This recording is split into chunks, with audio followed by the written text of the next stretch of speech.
नमो भगवते वासुदेवाय। ओम नमो भगवते वासुदेवाय। ओम नमो भगवते वासुदेवाय।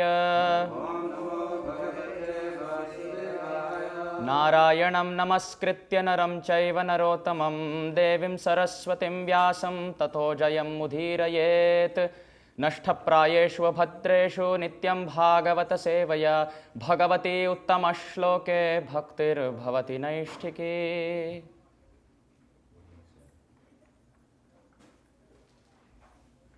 ॐ अज्ञानतिमिरान्धस्य ज्ञानाञ्जनशलाकया चक्षुरोन्मीलितं येन तस्मै श्रीगुरवे नमः।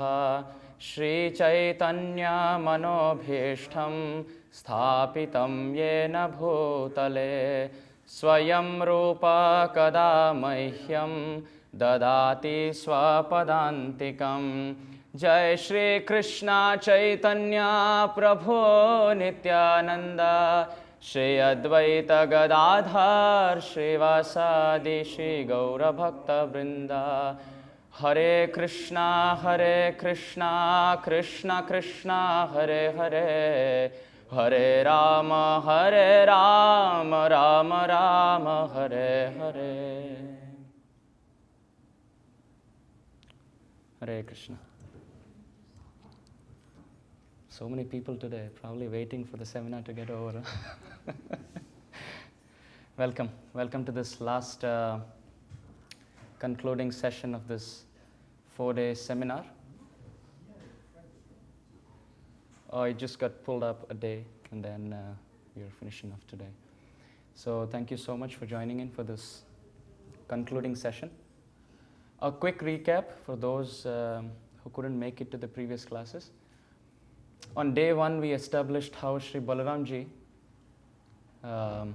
is the embodiment of pure devotional service. On the basis of the Shastras, we saw how in different avatars, in different yugas, he manifests himself with the same principle of service.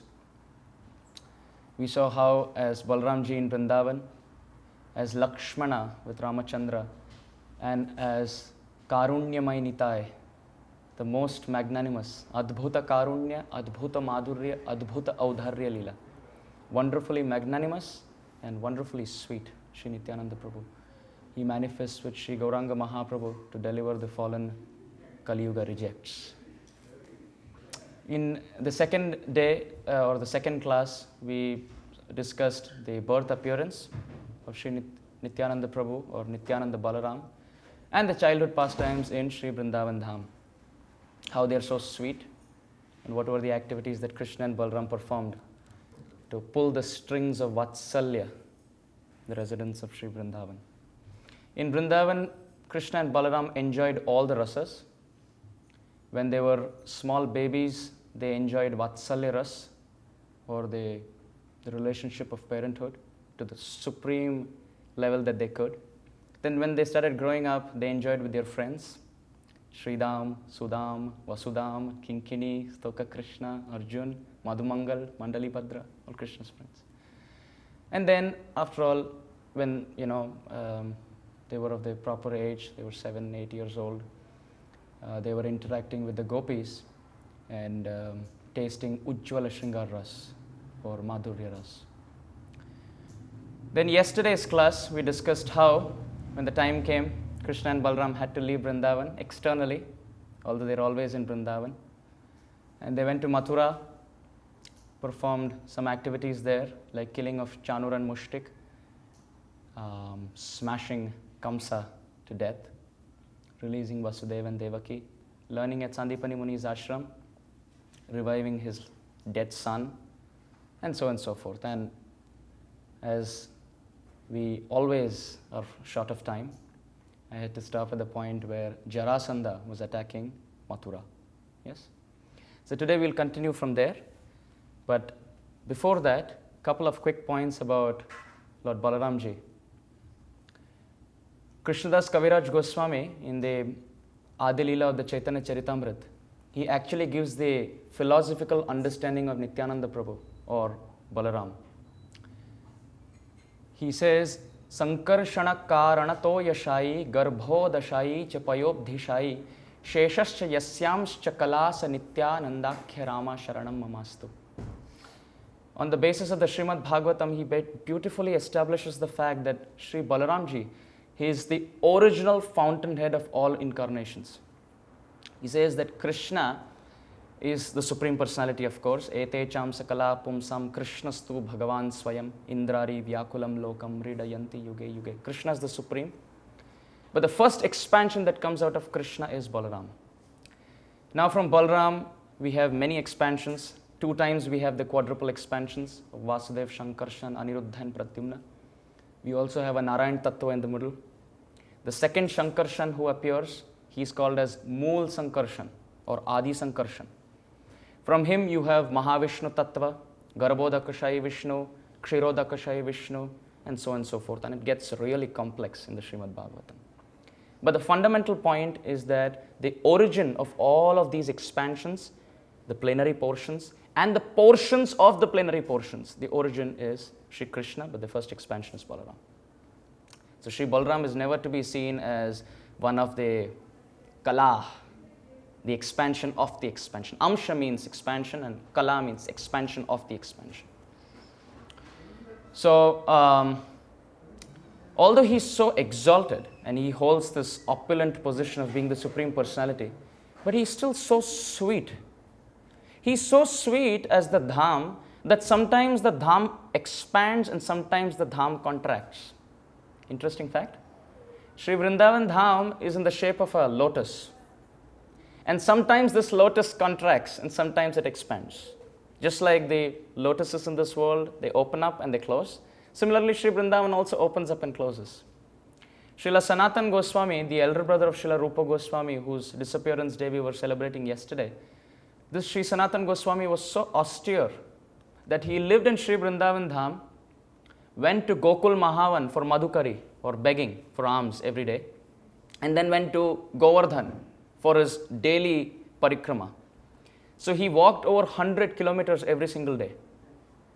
Not easy. He was doing that even when he was 90 years old. Very difficult. Very, very difficult. But he was still doing it because he was a pure devotee.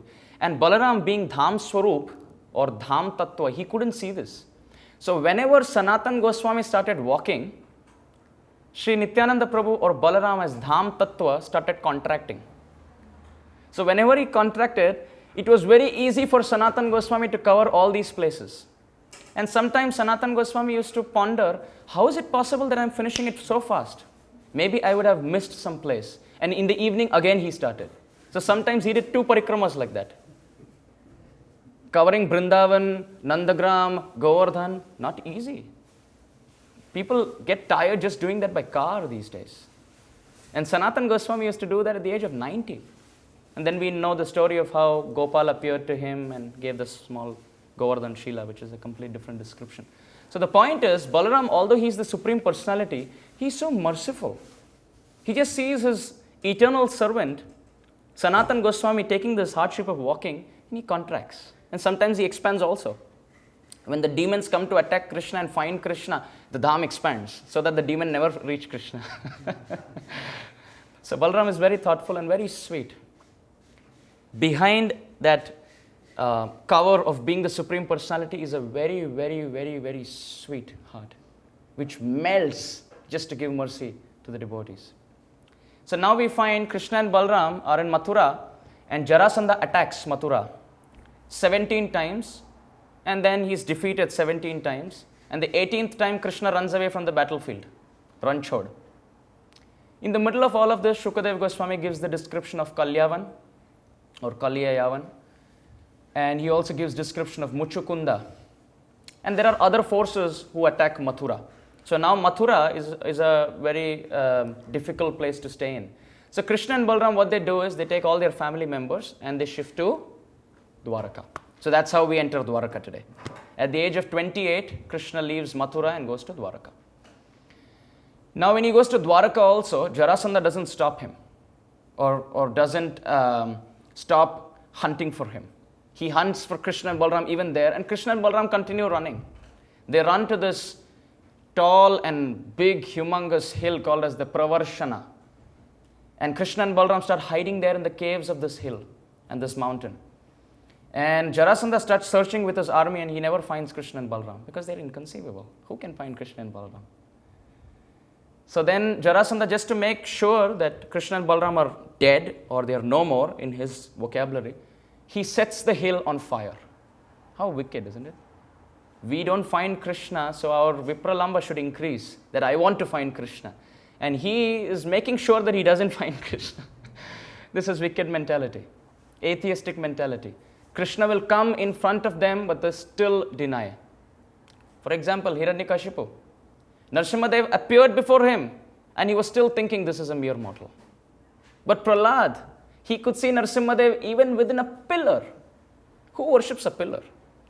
So when you have this love-filled eyes, Premanjana Churita Bhakti Vilochanena, you can see Krishna even in the place where he doesn't exist. But if you're an atheist, you will be standing face to face in front of Krishna and still not see him. So Jarasandha, along with his army, sets this mountain or this hill on fire, and Krishna and Balaram jump from the top of this mountain, 88 miles, holding hands. That is exactly the front cover of this volume of the Bhagavatam. Isn't that really wonderful? Look at Krishna and Balaram. They also signify a very beautiful point. Krishna and Balaram work against gravity. What do you mean by that? Gravity works in such a way that anything that goes up, it pulls it down. But Krishna and Balaram are so merciful, anything that falls down, they pull it up. So even if we are the most fallen, if we simply surrender to Krishna Balaram, they will pull us up. So Krishna and Balaram are jumping all the way down. Then they land safe. Then they are in a marriageable age. Krishna gets married to Rukmini, and Balaram gets married to Revati. Revati Kanta. We know the very famous story of how Krishna kidnaps Rukmini. Shukadev Goswami describes that Krishna is like a lion coming in the pack of hyenas and taking his share. The hyenas are just watching. Krishna comes and, this piece of meat belongs to me. Come on, just get away. This belongs to me. Krishna just kidnaps Rukmini, and then, so he gets married to Rukmini, and this infuriates Jarasandha and Shishupal even more, because Shishupal was supposed to be married to Rukmini. Rukmini's brother Rukmi, very demoniac. So to take revenge, he challenges Balramji in a chess match. He believes that Balaram is just strong physically, but is foolish here. So he says, let's not fight with him, because if you fight with him physically, Balaram will beat you down. Let's do something. Let's humiliate Balaram in a chess match. Let's humiliate Balaram by saying that you're just physically strong, but mentally you're a fool. So they call Balaram. And Balaram goes to play with Rukmi and the king of Kalinga. What happens? First game they challenge with 1,000 gold coins. Balaram loses. Second game they challenge with 10,000 gold coins. Balaram loses. Third game they challenge with 100,000 gold coins. Balaram wins. Yes? The smaller amounts you take it. When it's actually the actual amount, that's the time when I'm going to really play. So Balaram wins the 100,000 game. But Rukmi, because he is demoniac, he doesn't accept. So Balaram says, if you don't accept, rematch. I can't take this. Rematch. So there's another match of $100,000. I'm sorry, 100,000 gold coins. 100,000 gold coins. And then again Balaram wins. So Rukmi says, no, this is not correct. This is not correct. Because he tried to cheat Balaram. Balaram said, no, I have won this match. You're doing this for the second time. And when all this was happening, there was a sound from the sky saying that Balaram is actually the winner. Rukmi, don't cheat. Balaram said, look, did you hear that? I won the game. Rukmi still didn't accept. Balaram got angry. He just invoked Sunanda, his club, and smashed Rukmi's head to pieces. Why? Just because he didn't accept that Balaram won the game. So when we try to cheat the Supreme Lord, that's how he gives us mercy. Sometimes Krishna gives us by smashing us. Sometimes Krishna gives mercy by taking it away. Yasyaham anugrihnami hari se tad dhanam shanai. Krishna says in 10th canto, 88th chapter, that when I have to show my special mercy, I take whatever you have. Look at the Pandavas. They lost everything. Kunti lost everything. And what does she tell Krishna? Does she say that, I was such a nice devotee, you took everything away. You took my, you almost humiliated my daughter-in-law. You took my 5 sons away. My 5 grandsons were killed by Ashwatthama. I lost everything. She didn't say anything like that. She said, Tatra Tatra Jagadguru. Vipada Santu Tat Shashwat Tatra Tatra Jagadguru. Oh Krishna, you're saying that you're leaving and I'm going to be happy. I think when you were there and there was a shower of calamity, that's when I was happy. Because whenever there was calamity, I could remember you, my Lord. This is how a devotee thinks. Tattenu kampam susamikshamano bunjana evatma kritam vipakam. Ritvak vapupir bidadan namaste jiveti yo muktipade sadayava. Whenever there is calamity, if we can simply hold this principle in our heart, that Krishna tests only those for whom he loves or he cares. So if we can think that Krishna actually cares for us, he loves us, and we can offer Dandavat Pranam to Krishna. How? Rit, Vak, Vapu. Through mind, body and words. I sometimes say that's the BMW formula. Through body, mind and words. If you surrender to Krishna. People are running behind BMWs. I say, hold a BMW in your life. Surrender to Krishna through body, mind and words. So if we do that, then we become eligible for liberation. So here Balaram smashes Rukmi's head with his mace. And the king of Kalinga, when all of this was happening, he was laughing. So Balaram says, something really funny? You feel this is all very funny? Let me do something. He ties his hands and legs, and with his club, he smashes his teeth. Now smile. Now laugh. I want to see how you laugh now. How sweet you look when you laugh. And then there are other kings who are also taking part. When all this was happening, they started running away. Balaram caught each one of them, started breaking their hands and legs. He can be destructive. He's Balaram. He uses his strength. So imagine if we take shelter of such a personality. Is it very difficult to overcome lust, greed and anger? We simply have to surrender to Balaram. So before us Avirbhav, we have to simply set this in our mind, in our consciousness. Oh Balaram, we are all waiting for you. You're appearing this Saturday. Please give us the strength so that we can surrender to you. So when all this was happening, it was very disturbing for Balaram. So then Balaram felt, I was much more happier when I was in Vrindavan. And I really missed the Brajavasis. Krishna, you be in Dvaraka, I'm going to Vrindavan. So Balaram returns back to Vrindavan. He goes back to Vrindavan, he meets Nanda and Yashoda. It's all nostalgic memories. Starts thinking about the Yamuna, starts thinking about Giriraj, Govardhan. And then he meets his gopis. Balaram was interacting with the greatest devotees of the Lord. The gopis are described Ramya Kajid Upasana Vrajavadum Varghena Ya Kalpita. Of all the devotees of the Lord, in the material and in the spiritual worlds, the gopis are the topmost. Topmost. There's nobody equal to the gopis. In fact, in one of the scriptures, Vishwanath Chakravarti Thakur says that the love of one gopi, just a drop of the love of one gopi can completely submerge the material and the spiritual worlds in ecstasy. We have a tough time finding happiness in our life. One gopi, love drop, one drop of the love of one gopi can submerge material and spiritual world. So how potent their love is. Selfless, completely. So they were very happy to welcome Balaram. Sanatana Goswami describes, Go means the senses, and Pi means pibati, drinking. Those devotees who drink constantly the nectar of Krishna's names, forms, qualities and pastimes through all their senses are gopis. We sometimes might think that gopis are, you find male and female in this world, you find male and female, Krishna and gopis. No. Vishwanath Chakravarti Thakur says when Krishna was dancing with the gopis, it was like a child playing with his own mirror image.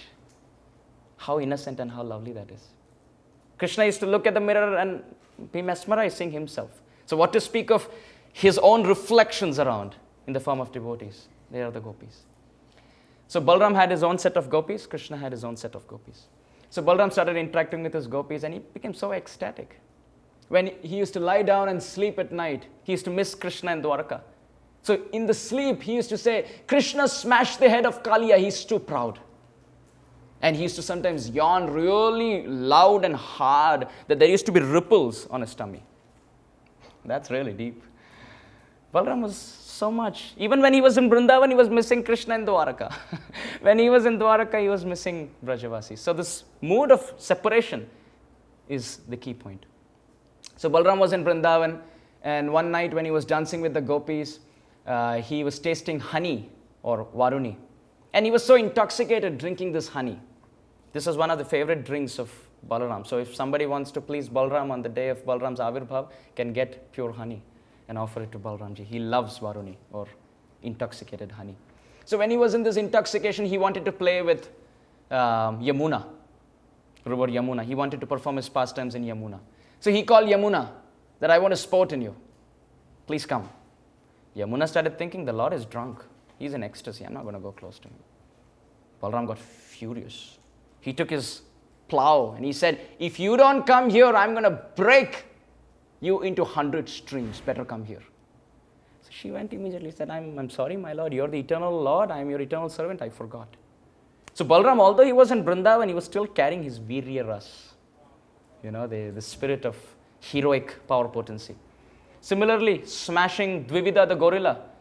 Dvivida the gorilla was also one of the demons who was interrupting and disturbing the gopis during the Rasa Leela. He was so shameless that, he used to uproot trees in Vrindavan, throw the trees on the gopis, sometimes stand naked, sometimes howl, sometimes show his front teeth. They all went and complained to Balaram. Balaram made flick of his wrist and Dvivida was gone. The Acharyas explain, and Prabhupada quotes that in this episode, that Dvivida, he represented anger. We saw yesterday that day before yesterday, Krishna defeated Dhenuka and Pralambha, who represented lust. Now Krishna or Balaram is destroying Dvivida, who represented anger. Now ahead we will find how he even destroys a demon who represented greed. So these three emotions of lust, greed and anger are very dangerous. Krishna says in the Bhagavad Gita, Trividam narakasyedam dvaram nashanam atmana. Kama, krodha, tatha, lobha, tasmade tatrayam tyajet. So these three emotions or these three feelings are like three gates to hell. Any sane man who wants to go back home, back to God, it shouldn't take either one of them. Because if you take any one of these doors, it's going to land you into hell. Dvaram means door. And it destroys the self, nashanam atmana. So therefore never. So this was happening. And Balaram enjoyed his pastimes in Vrindavan. And then after bidding goodbye to everyone, he came back. Return of Balaram. Now when he came back, there are many things which are happening here. Krishna came and told Balaram, there are many things I have to tell you. Krishna had a son called as Samba, who was the son of Krishna and Jambavati. He was such a personality, he was demoniac, and at the same time, he was very close to his mother. Please don't link both of them together, that being close to your mother is demoniac, but these are two different points. In Sanskrit, Amba means mother, and Sa means being with.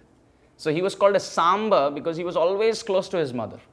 Whatever his mother said was Veda Vakya for him, the words of the scriptures. But he was demoniac, he misbehaved.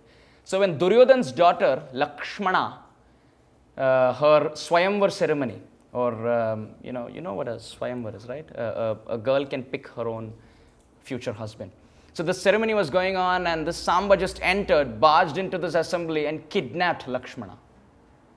Now when this happened, Duryodhana was furious, and Duryodhana, Drona, Bhishma, they all said, this Samba has to be kidnapped. He has to be taught a lesson. We will not kill him because he is Krishna's son. That could be really dangerous. Let's not do that. But let's kidnap him and teach him a lesson. So they did that.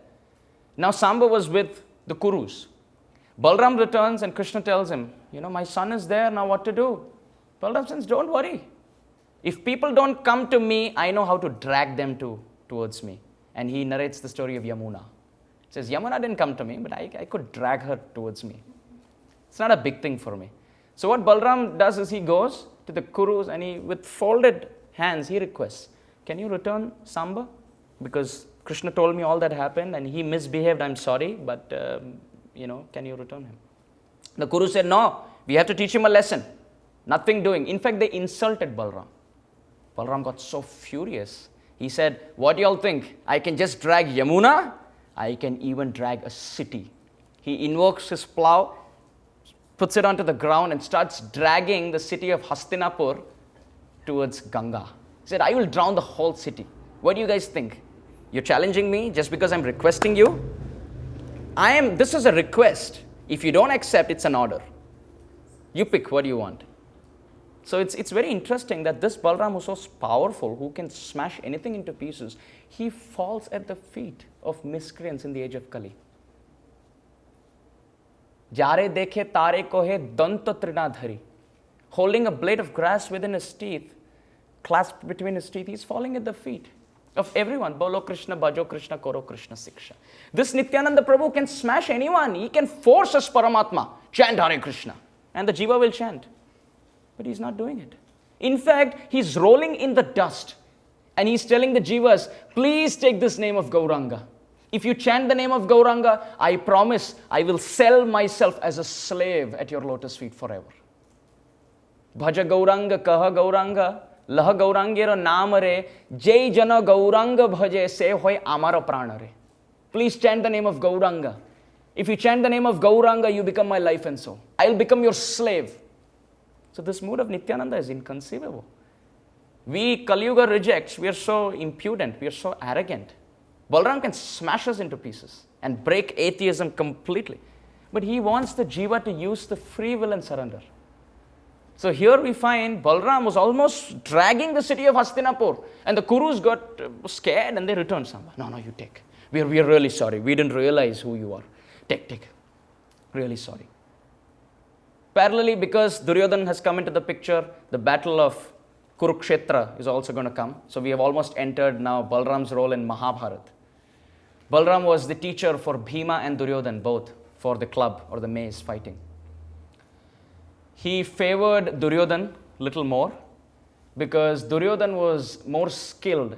He was, he was more meticulous in his way of fighting. Bhima was, he was crude. He just knew how to smash things. But Duryodhana was, even more, perfect in his techniques. So Balaram liked him. And he was really angry when he got to know that Bhima actually smashed Duryodhana's thigh. Because that's against religious principles. You cannot smash anyone below the waist. So he said, now I'm going to kill Bhima for this. He cannot do this. He broke principles. But then Krishna came and whispered in his ear, don't worry, I was the one who told. It's okay. It's okay, don't worry. So Balaram said, if you say, then it's okay. After all, we discussed Balaram is Guru Tattva. Guru cannot deviate from the will of Krishna. Guru has to be aligned to the will of Krishna, whatever it may be. We found in the episode of Bali Maharaj, how Shukracharya tries to stop Bali Maharaj from giving charity to Vamandev. And Bali Maharaj just rejects him. Because that Guru who doesn't take us close to Krishna must be rejected. If Guru has his own individual ulterior motives, which are not compatible with Sadhu and Shastra, dangerous, very dangerous. Because Guru is he who speaks the same that Krishna speaks. Sakshad haritvena samasta shastre yuktastata bhav yata eva sadvi. Kintu prabhorya priya eva tasya vande gurum Sri Charana Ravindam. Guru is he who sakshad hari for the disciple. Guru doesn't think he's God, but the disciple considers him as God. Guru is he who smashes illusion. Gu shabdastu andakara syat, ru shabdhatama nirodhaka. Andakara nirodhitva guru iti abhidhiyate. He who smashes the darkness of ignorance, he is Guru. So Balaram here, he was thinking that this is not correct. But as soon as Krishna said, I was the one who sanctioned, Balaram said, okay. There was another instance like that. Arjuna came as a sage, sadhu, sadhu Mahatma. He came and he came to Balaramji. And Balaram didn't realize this is Arjuna. He thought this is sadhu, Mahatma. So he sent Subhadra. You go and serve. Now when Subhadra went to serve the sadhu, she liked, because this sadhu was charismatic. He was not a very, simple sadhu. He was someone who was magnanimous and, he had a charming personality because he was Arjuna, after all, a Kshatriya. So Subhadra liked, and she went with this sadhu, with Arjuna. So now when she disappeared, Balaram thought that the sadhu actually kidnapped her. And he went chasing behind this sadhu. But then Krishna came again and he said, don't worry, this is actually Arjuna and I was the one who made all this. So don't worry, just be calm. So as soon as Balaram got to know this, Krishna, you planned all of this? Then okay, no problem. So in this way, Balaram, he represents Guru Tattva, completely in line with Krishna's will. Amidst all of this, he couldn't see the fight between the Kurus. He couldn't even see the fight between the Yadus and the Kurus. What to speak of fight between the Kurus, the Pandavas and the Kauravas. So therefore what he did was, he said, I don't want to participate in this war. You all fight. I don't like fighting. Balaram, who has this history or record of so many murders, demoniac killing, he says, I don't like all this. I don't like bloodshed. So therefore, what I'm going to do is I'm going for a pilgrimage. I'm going for Tirth Yatra. So he starts going for different pastime places and pilgrimage places. And he enters this place where 88,000 sages are sitting together. And they are hearing Harikatha from the lips of Romaharshana. Now all the sadhus get up. Balaramji, Adi Guru, first expansion of Krishna, not different from Krishna, he's come. So they were all bowing down and taking the dust of his lotus feet and Charanamrit. But Romaharshana was sitting on the Vyasasana, unmoved. So Balaramji saw that. He saw not just Romaharshana's posture, but within that posture, he saw pride. We saw Balaram vanquished lust, greed, anger. Now he's finishing pride. So in this way, you can find how Balaram is actually the true destroyer of all our anarthas. If we simply approach Balaram, Sarvam Mangalam Bhavatu, everything is auspicious. So Romaharshana was sitting and Balaram saw that he was really proud that he was sitting on that Vyasasana. So he simply took a blade of grass. How insignificant is that? We are taught, Trinadapi Sunichana, be as humble as a blade of grass. So he takes the symbol of humility to teach somebody humility.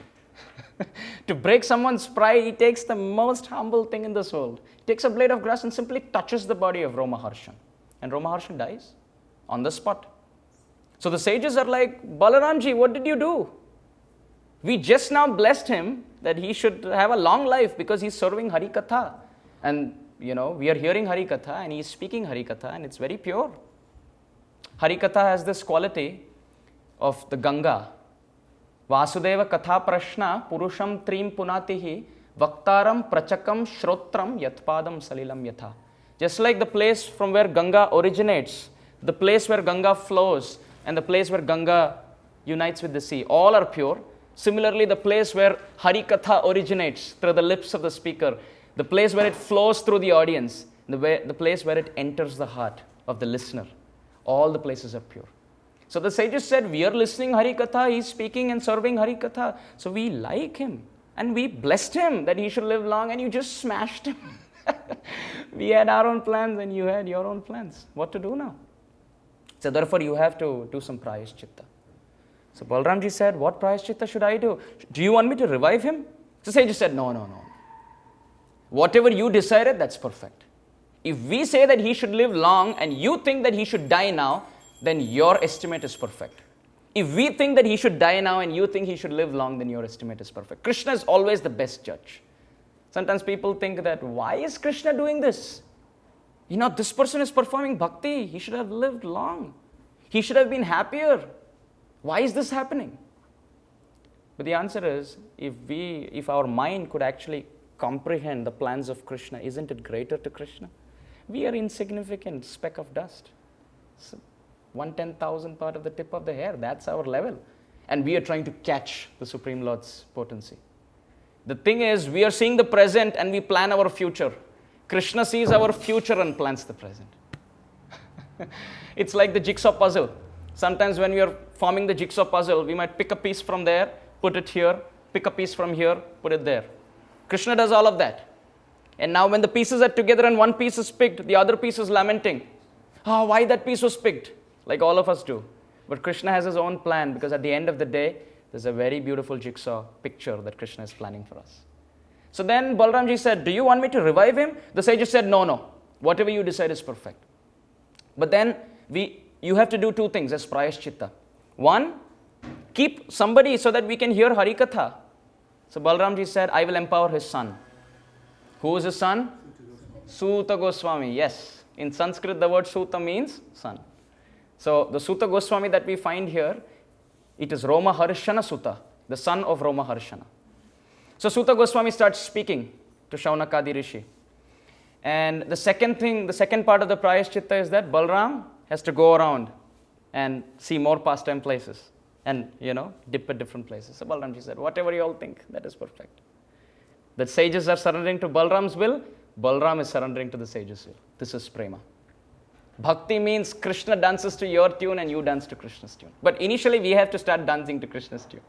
Only when we start dancing to Krishna's tune and Krishna is convinced that we are good dancers to his tunes, then Krishna will start dancing. This is prema.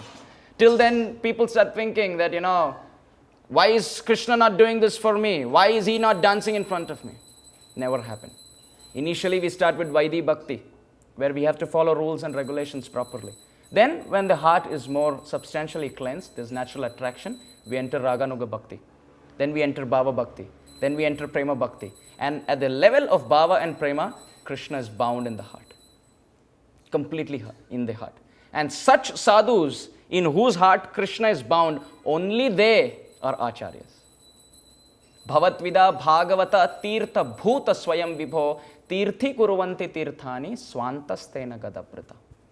Those who actually hold Krishna in their heart, they can turn a pastime or a pilgrimage place into a better pilgrimage place. Tirthi kuruvanti tirthani. So they told Balaramji, you have to travel. Then Balaramji traveled and he came back, and then there were more developments. So in this way, the beautiful story of Balaram continues, finally to the point where the Yadus are completely destroyed because of a curse. They fight among themselves in the family, Madhyam Kula Vinashakam, and their whole family is destroyed. Krishna disappears from this world. And when Krishna disappears from this world, what will Guru do? So Sri Guru, the personification of Sri Guru, Balaramji, he also sits in meditation.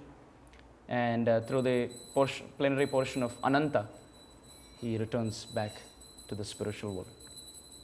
So it's very interesting how all of this nectar is shared in these books of Srila Prabhupada. Mainly the Krishna book and the Srimad Bhagavatam. This is the Krishna book. For all those who don't have the Krishna book, it's high time you get it, because the Bhagavatam and the Krishna book are like ripe mangoes. Nigama kalpatarur galitam phalam shukha mukhad amritadrava samyutam. It is like a ripe mango on the tree of Vedic wisdom. And it is such a mango that doesn't have a seed inside and doesn't have a cover outside. Just has pulp. And you can bite it from anywhere. Any canto of the Srimad Bhagavatam. And it's sweet. Now Shukadev Goswami spoke this to Parikshit Maharaj, as we find here. He spoke this nectarian discussion. And he's Shuka, or the parrot. It's very poetic how he's described by Vishwanath Chakravarti Thakur. He says that the fruit which is on the tree can never be tasted by ants on the ground. Can the ants taste the fruit? Never. The fruit is so high for them. But it is possible if a parrot comes and puts its beak into the fruit and some drops of that fruit fall onto the ground and the ants taste. So this fruit of bhakti, pure bhakti or prema, inaccessible. We cannot get there. But here you have a parrot called Shukadev, who puts his beak into this fruit, and the drops are coming down in parampara. And we ants who are in this Kali Yuga are getting drops of that sweet fruit which are emanating from the lips of Shukadev. Another point that we find in nature is that when a parrot puts its beak into such fruits, the taste of the fruits increase. So Srimad Bhagavatam is already sweet, but when it comes from the nectarian, it comes as nectarian narration or from the lotus lips of Shukadev Goswami, it's very, very beautiful. And what more can be said about the acharyas like Vishwanath Chakravarti Thakur, Srila Sanatan Goswami, who are decorating the words of Shukadev Goswami through their commentary. But then still it was inaccessible. It was Bhakti Siddhanta Saraswati Thakur who tried preaching in India. And it was spread from Bengal to the whole of India, but still inaccessible. Then it was the most merciful Srila Prabhupada, whose 50th arrival we are celebrating very soon, who took this nectar, carried it as an ambassador of the parampara, and came to this Western world, landed here in Boston. And all of this that we have discussed in the seminar and much more comes only by the pure mercy of Srila Prabhupada. He was the one who translated everything into English. How do we know all this?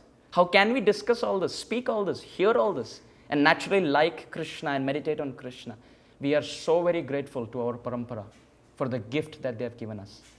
So on that note, I would really like to thank all of you all for being part of this seminar. I feel really very, I feel humbled and purified by being able to serve Hari Katha, because when we speak or when we hear, the heart naturally gets pulled towards Krishna, and that's the aim of our life. We don't want anything else.